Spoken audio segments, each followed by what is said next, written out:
cross-cultural hires that really worked. Our next speaker is another example of such a cross-cultural move. So we've got Dr. Rachel Croson will be the fourth speaker. So Dr. Croson began her tenure at UTA as Dean of the College of Business on January 14th of 2013. From 2007 to 2013, Dr. Croson served at UT Dallas as a professor and director of the UT Dallas Negotiation Center. And during her time at UT Dallas, she took a 2-year leave to serve as the National Science Foundation's Division Director for Social and Economic Sciences, managing a $100 million annual budget and 8 programs. Before joining UT Dallas, Dr. Croson served as an assistant and associate professor at the Wharton School of the University of Pennsylvania in the Department of Operations and Information Management. She earned her bachelor's degree in economics and philosophy of science from the University of Pennsylvania and her master's and doctoral degrees in economics from Harvard University. Dr. Croson has take the best and make it your own. Okay, Dr. Croson has served in a number of professional leadership roles, including associate editor for the journals American Economic Review, Management Science, and Experimental Economics, among others, and on the board of the Committee on the Status of Women in the Economics Profession, where she was pivotal in developing and running mentoring workshops. Dr. Croson also is the co-editor of a recently published book, the Oxford Handbook of Economic Conflict Resolution, with Dr. Gary Bolton, and is continuing her research on motivation for charitable giving, entrepreneurial entry and exit, and behavioral operations management. So please welcome Dr. Rachel Croson.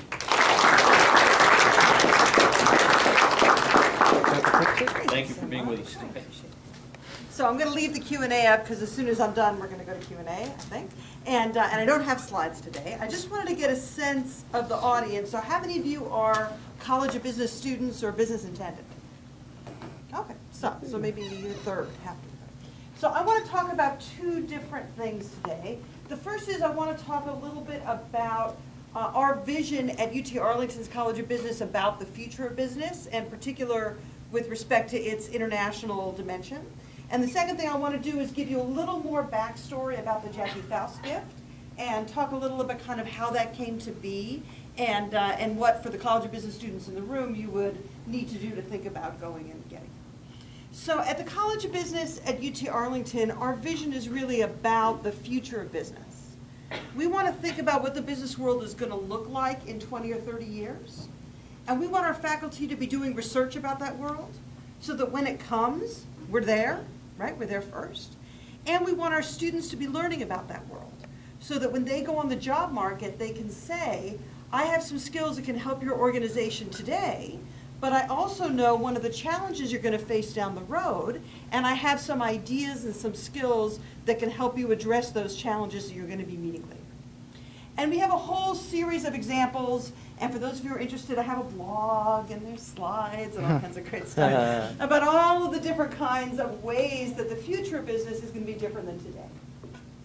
But one of those ways is that the future of business is not just international, it is multinational. So the old model about international business is that you were a US manager and you were going to India to run a call center. And maybe you had to learn something about the culture of the people you were supervising and the physical location, a little bit of the language. Today, you're an American manager, you're going to India to run a call center, but you're working for a Dutch firm, and you have 2 subordinates, one of whom is Japanese and one of whom is Brazilian, and the people calling into your call center are calling from Australia. Okay? So it is a whole different world. We are not just in this world of dyadic one-to-one international business. We're in this world of multinational business. And so you need not just to understand your own culture and maybe one other culture, you need to understand 2 or 3 other cultures, and you need to understand how to blend those cultures, how to mediate between your Japanese and your Brazilian subordinate when they don't get along, how to manage your Dutch bosses, how to deal with the difficult phone calls you're getting in from these Australians, and what the hell do they mean on the Barbie thing? You know, is that a doll? I mean, what is this, right? And so the kinds of competencies you need are related to what we've already been teaching, but somewhat subtly different. So if you think about the analogy in religion, for students in the room, right? If you would want to study one religion, you would go to seminary school and study one religion. In contrast, what's needed is something like comparative religion. You need to understand what makes all these religions different, what parts of them are similar, and how they fit with each other, how they relate to each other. So similarly with international business, if you want to make the move from international business to multinational business, it's not just about getting deep expertise in one country. It's about comparative culture, right? Comparative language, understanding kind of the roots of these things, rather than simply having this be a one-to-one. So I think we have in the College of Business and here at UT Arlington done a very good job of this first kind of international. And what I want us to be moving toward more generally is this multinational comparative. So that's a little bit about kind of my vision for the future of business and the role that internationalism plays in it. One way to get that kind of experience, if you happen to be an international student, is to go to a country that is not your own. Because now you've got three, right? You've got where you're from, you've got the US, and you've got the new country that you're going to, right? So that's a plus. If you're an American student and you want to go on study abroad trips, go on two, right? Or go to a trip that travels from country to country so that you can experience not just one single other culture, but a multitude of other cultures. Because that's really going to be what makes you employable, right? And again, when you go work for a multinational company, you can say, I'm going to work for BBVA, non-business students in the room, big bank based in Spain. I'm going to go work for BBVA in Spain. I understand something about Spanish culture, Spanish language, but I also know the challenges that the Spanish bank BBVA is facing in the Netherlands, right? And I can help you address those challenges as well. And so being able to say I'm not just international, but I'm multinational is going to be really important for future competitors. So that was the first thing. The second thing is I wanted to give you a little background on the Jackie Faust Scholarship. So Jackie is, as was mentioned, one of our alums. She has an undergrad degree, a master's degree, and a PhD from UT Arlington.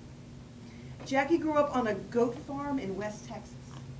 And her parents still live on the goat farm in West Texas. She comes to visit them. She's helping them make the transition from goat farming to goat cheese. But in her spare time, she is the president of a major biopharmaceutical company, which is located in Boston. And she travels all over the world. It's called Celgene. Travels all over the world. And when we met with Jackie, when I became dean, I got a chance to meet with Jackie and to talk about sort of her aspirations, what influenced her in her education. And as was mentioned, she said this study abroad trip was really pivotal. And so the response I had for Jackie was, we have a bunch of students in the College of Business who are majoring in international business, and most of them don't own a passport. And that's just senseless, right? I mean, if you're majoring in international business, you need to go overseas, right? You need to be an international business expert, right? And so the gift that she gave us was $750,000, and it's designed to pay for an international trip for every for a semester for every student majoring in international business. So if you're majoring in international business and you have a good enough GPA and you're passing and all that, this fund will give you $8,000 to go abroad for a semester, or it will give you, I think it's $4,000 to go abroad for a Maymester or a summer trip. So that was fantastic, and we calculated the amount she needed to give us based on the number of international business students we have. But we knew that not everyone would be able to go abroad. Some people are working, some people have families, there's other constraints, right? And we said, well, we want to open this up to all the College of Business students, so whatever you're majoring in, right, even if you're not an international business student, I want to encourage you to apply, because we don't think we're going to spend it all. And we want to spend it all, and I'll come to that story in a second. We want to spend it all. And so if you're majoring in business, whatever it is, and you have a good enough GPA, and you want to go on a study abroad trip, come and apply for the scholarship. We want to try to give you. So when Jackie gave us this $750,000, she said, I don't want to make this into an endowment. Most gifts are an endowment. You invest the money, you live off the interest, right? She said, I want you to spend this money. I want you to spend it over the next 5 years, And if you are successful in spending it, if you send a lot of students overseas, if they write me letters and tell me about what a great experience this was and how impactful it was, I will come and give you an endowment to keep this going forever. And the last thing she said, which is the kind of thing that makes any dean's heart just warm, she says, and if you run out of money before the 5 years, call me back and I'll write you another check.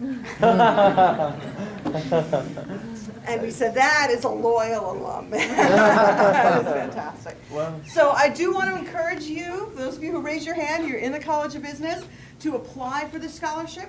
We are trying to give them away, we really are. The one thing we do not want to do is if you're an international student, we're not trying to send you home. Okay? So just to be clear, if you're an international student from China, we are not sending you to China. If you're from India, we're not sending you to India. If you're from Mexico, we're not sending you to Mexico. The idea is you learn a third culture, and that you get this multicultural rather than this just international kind of experience. But we want people to apply. We want to use it up. We want to show Jackie what a phenomenal impact this gift has had, because I think it has the potential to have a really phenomenal impact, and we want to make sure that future generations of UT Arlington students will be able to take advantage of it the way you are. So that's the end of my formal remarks, but I do want to say one thing about Randy, because he's done such a great job of introducing everybody, and I don't know how many people know about him, but he also comes from a particular culture, which is the Texas culture. And what you don't know about Randy is he is an expert cattle roper. So he's the kind of guy that has the lasso up here, and then he gets them and he ties them up. He is fantastic. He puts on shows. He is really great. Wow. So if you ever want to get to Randy, bring him, invite him out to your ranch to play with your cattle, and he will show you how it's done. Wow. Thank you so much for having us. Wow. Awesome. Okay, thank you very much to all of our speakers. I learned a lot here tonight, and I think a lot of you as students, domestic and international, have had an opportunity to see and embrace some of the possibilities, and to be thankful that you chose to study where you chose to study. I think we're in a really great place, all of us. So thank you very much, speakers. Okay, at this point, we're ready to move into our question and answer session. So I'll ask our speakers to take questions from the audience, and we'll do it. We don't have seating up front, so I'll choose people. I'll choose questions from the audience. You can tell us which speaker you would like to direct your questions to. And I know Dean Croson, I think, has some other obligations. She may not be able to stay for the Q&A, but we've got Emmanuel, we've got Cecilia, and we've got Kelly here. So. Question and answer time. First question. Always ask questions. I think we should just hog the dean with as many questions as we can before she has to leave. Before she gets away from us? Yeah. I have a question for Cecilia. What was your greatest challenge in managing your inventories in transit to the people that you were delivering to? Greatest challenge. Depends on. So one of the things that, I mean, your speech really hit home. Because I used to work for a company and manage short life inventories and for distribution centers, and we tried that method. Didn't really work because the plants were far away. So we tried it, but we found a problem with the sales projections and the actual inventory needed to supply that. Depends on what you're shipping, and I have managed anything from glass, perishable glass cells to electronics. So it's a wide range, and also I've managed apparel. Really, just the customer have an expectation, and then you have a set of standard operation procedures to meet that expectation. And when there's emergencies, always happen, and then you have to manage that expectation. And, always have a backup plan. Especially for product that's something you cannot. Some of the product if you cannot do without, like if we're doing a trade show for Oakley and we showcase this brand new sunglasses. We're going to launch this at the X-Men. You know, they're wearing Oakley sunglasses. If you don't know that, and we have to ship there for the premiere. You have to, you're going to look at what's the. Lots of times, if you look at wholesale, you look at how to lower the cost. But if you look at something special, like you have to hit it at a certain time, you look at how do I get there the fastest. Sometimes you just have to look at the service requirements and do that. I don't know whether to answer your question. Yeah, I mean, in general, just the biggest challenge was always communication. I would say, just communicate what you can deliver, and if you cannot deliver, communicate right away. Communication is very important. Okay, another question for our speakers? Here's one up front. This is for Rachel Carlson. So what are some of the requirements to apply for the for the Rosendine scholarship that you just presented? Yeah, so I'm gonna. Yeah, there actually is a handout, but so you have to be you have to be an accepted College of Business student. You have to have 2.5 in good standing. There is the handout up there, but I'm going to try to do it from memory.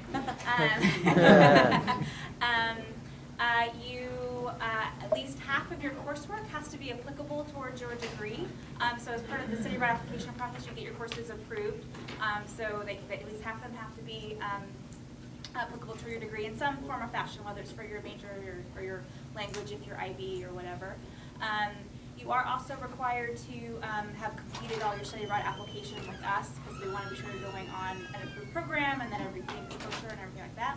And then lastly, you are required to, at the end of your study abroad program, write a 5-page report reflecting on your experience that then is shared with Dr. Gauss to thank her for her incredibly generous gift.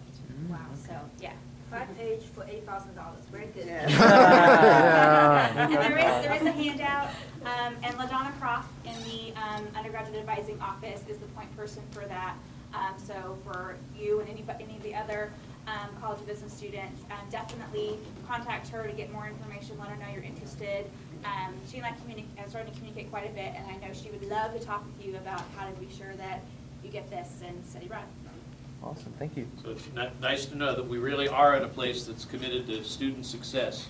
Okay, got a question back here. My question is also about the SPIC scholarship. So the way I kind of plan my schedule to graduate is if I study abroad with the faculty-led program through the French department, because I'm international business French. Basically, I could graduate over the summer with studying abroad. And is there a requirement that you have to be coming back for the following semester to receive it, or can? Okay. No, not at all. I mean, you still have to do the paper, but Right. no, you can do that. And then also, like I said, because the courses have to be applicable towards your degree, so it doesn't have to be business courses. So for the IB students, those language courses you have to take, Right. however many semesters of French you have to take. So yeah, that is totally good. Okay. All right. Okay, next question over here, Anurag. My question is for Cecilia. I'm an industrial engineering major and I'll be graduating in spring 2016. So I just wanted to know, I've done my couple of courses in supply chain and I want to pursue a career in supply chain. So what else do I exactly need to do before graduation so that I can pursue a career, a successful career in supply chain? To be honest, I have not used any of the formula I learned in my class. So I wouldn't do anything besides passing your exam. To academic-wise, I think what add value is, if you're at the job interview, means your studies is already, you already passed, right? Yeah. So you already have the degree you need. So what I would encourage you just to really get your hands on anything real life. If you can do internship, if you can, volunteer at a company that would actually add real life experience, I think that would make a difference. Yeah. Would any certifications matter? It does to a certain extent. I guess the bar has been raised. But really, if you associate yourself with a professional organization like CSCMP, I think it's your, who you know and, and what your experience is. that would make a difference. Like when I come from China, I have 2 years of experience setting up distribution center in China, which is fascinating topic for lots of the business schools. I guess that helped me to get a scholarship, and that helped me open the doors for lots of the careers I have, because I actually manage the labor workforce in China, and I know what it's like to do that. So it's really what kind of job you do. Yeah. Thank you. Okay, other questions? Here's one. My question is for Kelly. Do we have the study abroad program for international graduate students who are not part of the business school? Yes, there are opportunities for international students to study abroad. There are opportunities for graduate students to study abroad. And yes, you put them together, there are programs for international graduate students to study abroad. I do want to say for any graduate student, regardless of whether you're engineering or business, because obviously graduate programs are highly specific, highly specialized, you first are going to want to communicate really closely with your graduate advisor and with your department. Particularly in engineering, there are a lot of opportunities to do research and co-ops and that type of stuff that's organized through the department, particularly with our College of Engineering, which has a lot of international connections. So depending upon what it is you're wanting to do abroad, a lot of students are really looking more for that international experience. So I would first encourage you to go to your department, see what they recommend for you on your specific track. And then if you are actually interested in doing a study abroad program that is doing coursework abroad, definitely come into our office and we can try to identify some programs that work for you. Okay, good. So we've got a lot of expertise on this topic that's available to all of you, so thank you for that. Okay, other questions? No other questions? Going once, going twice? Okay, we've had a great turnout and some excellent presentations, so thank you all for participating. And watch the listings. You have more activities, more events coming from the student chapter of APICS. Coming to a venue near you. Thanks for being here at UTA. Look forward to seeing you all Oh, Dr. again. Napier. I'd also like to send a big thank you to 2 organizations, Delta Sigma Pi. Raise your hand if you're a member of that fraternity. Yeah, thank you tremendously. Let's give them a round of applause, my fraternity. And of course, I'd also like to thank APICS, the largest organization for operations and supply chain management. Regardless of whether or not you're studying supply chain,